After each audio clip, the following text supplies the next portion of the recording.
My mom would be at all my sporting events. Let's say I was playing football, okay?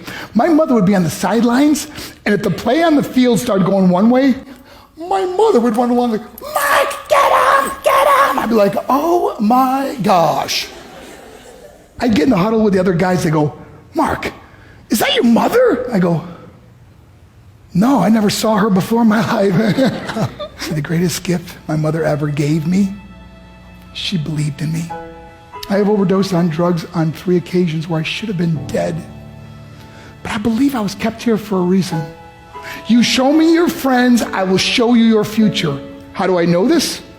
I hung out with losers, and I became the biggest loser of them all because I gave up everything I dreamt about as a little boy because of who I chose to surround myself with. My friends would drive me home at 2, 3, 4 in the morning. We'd be drunk and high, laughing in the car. We'd pull up in front of my house in New York. They go, Mark, the light's on. I go, oh man, my mother's up. See, my mom wouldn't go to bed until she knew her son was still alive. I'd walk in, she'd say, hi Mark, how was your night? I go, it was good, Mom, I'm just gonna go to bed. She goes, can I talk to you for a minute? I go, Mom, I'm tired, I'm just gonna go to bed. She goes, Mark, I haven't seen you all day and all night. Can I please talk to you? I said, man, just leave me alone. You bug me. I'd slam my bedroom door on the one person who believed in me. I was on a worldwide tour and we were wrestling overseas in Japan. After my wrestling match, I went upstairs to my hotel room and I fell asleep. There was a knock at my door at 3 o'clock in the morning. I got out of bed and I looked through the safety window and I could see it was a Japanese promoter. So I opened the door and he said, Mark, you need to call home. There's been an emergency. I went and got on the hotel room phone. I called back to the United States and said, hey, what's going on? They said, Mark, I don't know how to tell you this. I said, just tell me what happened. I suddenly started crying. They go, Mark, I can't tell you. I said, just say it. They said, Mark, your mother died. I just threw the phone down.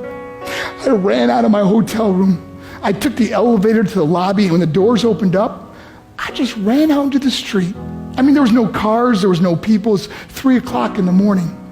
And I walked down the middle of a street in Hiroshima, Japan, and I remember looking up and just saying, Mom, I am so sorry. I flew home for her funeral, and I was so nervous to walk up to her casket, so I just stood way in the back.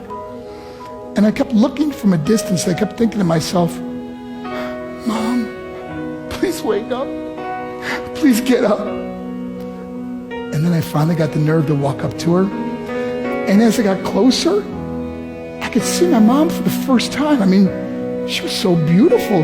She was dressed in white. I mean, she looked like an angel. And I just stood over her and I said, Mom, you are my hero.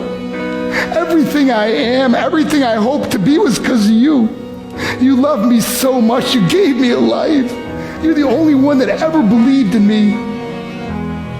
How did I repay her? By getting drunk, by getting high, by getting stupid, by hanging out with losers? For what?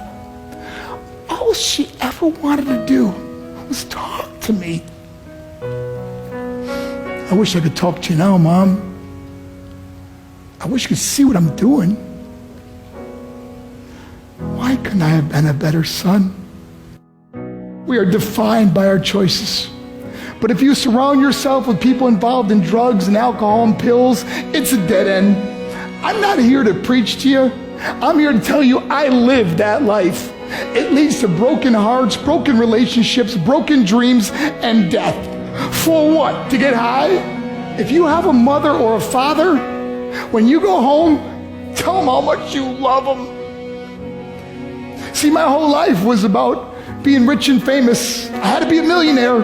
I had to win the race. I had to win the race at the expense of my marriage, my family, my friends. For what? To be all alone in the world? I learned what is truly important, and that is how precious this gift of life is, and our families, and how quickly it can be taken away. See, I no longer live in time, I live in moments. See, it's not what's in your pocket that matters.